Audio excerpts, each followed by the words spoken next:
कांग्रेस सत्याग्रह। देश की सबसे पुरानी राजनीतिक कांग्रेस पार्टी द्वारा धनबाद में पिछले 12 वर्षों से बंद पड़े जिला कांग्रेस कार्यालय को खोलने एवं राहुल गांधी के पक्ष में जबरदस्त माहौल तैयार करने के उद्देश्य से आयोजित सत्याग्रह कार्यक्रम में प्रदेश प्रभारी अविनाश पांडे समेत कई नेता मंत्री शामिल हुए। मौके पर अविनाश पांडे ने कहा कि पार्टी के राष्ट्रीय नेतृत्व के द्वारा निर्देशित कार्यों को धरातल पर उतारना है। राहुल गांधी पर बोलते हुए कहा कि केंद्र सरकार के खिलाफ उन्होंने बेरोजगारों, मजदूरों, किसानों, युवाओं का आवाज बनने का काम किया है। भारत यात्रा के माध्यम से केंद्र सरकार की नींव हिला दी। वायनाड में राहुल के संबोधन को कोट करते हुए कहा कि चाहे राहुल को जेल में डाल दो या जान ले लो, लेकिन वो आम जनता की समस्याओं से केंद्र सरकार की आईना दिखाते रहेंगे। झारखंड के अंदर पिछले 9 दिनों में आम आदमी अपने आप को बेसहारा महसूस कर रहा है। केंद्र सरकार की गलत जुमलेबाजी के कारण ऐसा सब कुछ हो रहा है। नोटबंदी के नाम से आम लोगों का पैसा बेईमान व्यवसायियों के खाते में ट्रांसफर कर दिया गया और वो देश से फरार हो गए। बेरोजगारी आज चरम पर है। इंदिरा गांधी ने बैंकों का राष्ट्रीयकरण किया, लेकिन वर्तमान की मोदी सरकार उसे फिर से निजी हाथों को दे रही है। आज तमाम बड़े कोयले के खदान उद्योग पूंजीपतियों को सौंपा जा रहा है। राहुल गांधी ने इसी के विरोध में आम लोगों से सरकार के खिलाफ खड़े होने के लिए आह्वान कर रहे हैं। हिंदू महासभा आरएसएस का कभी संविधान पर विश्वास नहीं रहा। उन्होंने तिरंगे को नहीं अपनाया। आज लड़ाई गांधी और गॉडसे की विचारधारा की लड़ाई है। गॉडसे की विचारधारा सत्य पर काबिज है। ये सरकार चंद पूंजीपतियों की सेवा में लगी है। कांग्रेस को संविधान की रक्षा करना है, इसलिए राहुल के साथ सारे कांग्रेसी सड़क पर उतरेंगे।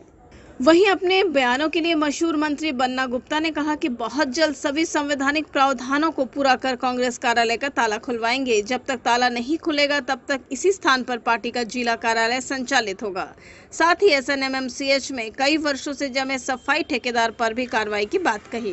पंचायतों में, गाँव में जाकर माननीय राहुल गांधी जी का संदेश लेकर माननीय मोदी जी से और भारतीय जनता पार्टी से प्रश्न पूछ रहे हैं, इस देश की महंगाई को वो कैसे रोकेंगे?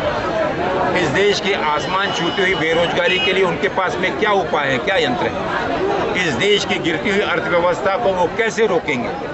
उसमें वो क्यों असफल रहे? इस देश की गरीब जनता के जेब के उनकी गाड़ी कमाई का पैसा जिस प्रकार से चंद पूंजीपतियों को दे दिया गया है और वो देश से चोरी कर गबन कर भाग गए हैं, उनका पैसा वापस, हमारे इन गरीब भाइयों का पैसा कैसे वापस लाया जाएगा? इन सभी मुद्दों से ध्यान हटाने के लिए पार्लियामेंट नहीं चलने दिया जा रहा है, क्योंकि इसका उत्तर उनके पास नहीं है। ना ही उनके पास में ये उत्तर है कि उनके व्यवधानों के बावजूद भी झारखंड में गठबंधन की सरकार हेमंत सोरेन जी के नेतृत्व में जो जन कल्याणकारी योजनाओं का रोज सिर्फ घोषणा ही नहीं लेकिन जमीनों पर उसका अमल करवा रही है।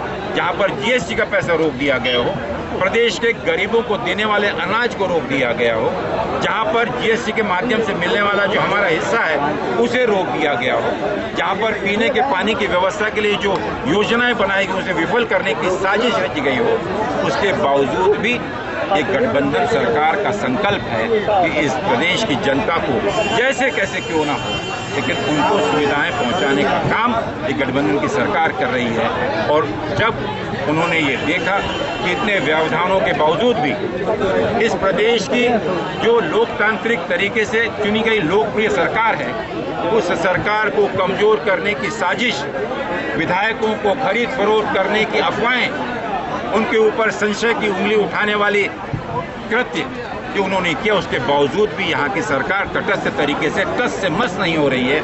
तब लोगों का फिर से ध्यान भड़काने के लिए ये कल का जो घेराव है ये उसकी पृष्ठभूमि। अच्छा, अपने कोटे के मंत्रियों का कुछ बदलाव करने वाले हैं? देखिए, मैं इस पर जो माननीय मंत्री हैं वो पूरी जिम्मेदारी के साथ जो वादा हमने प्रदेश की जनता को किया था उसमें भी बढ़ चढ़ कर काम कर रहे हैं, संतोषजनक रूप से काम कर रहे हैं।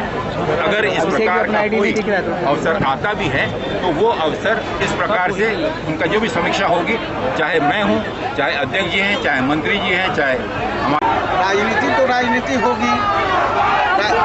अरे राजनीति नहीं होगा, लोकतांत्रिक पार्टी है तो इसमें राजनीति तो होगी, इससे कहाँ इनकार करेंगे।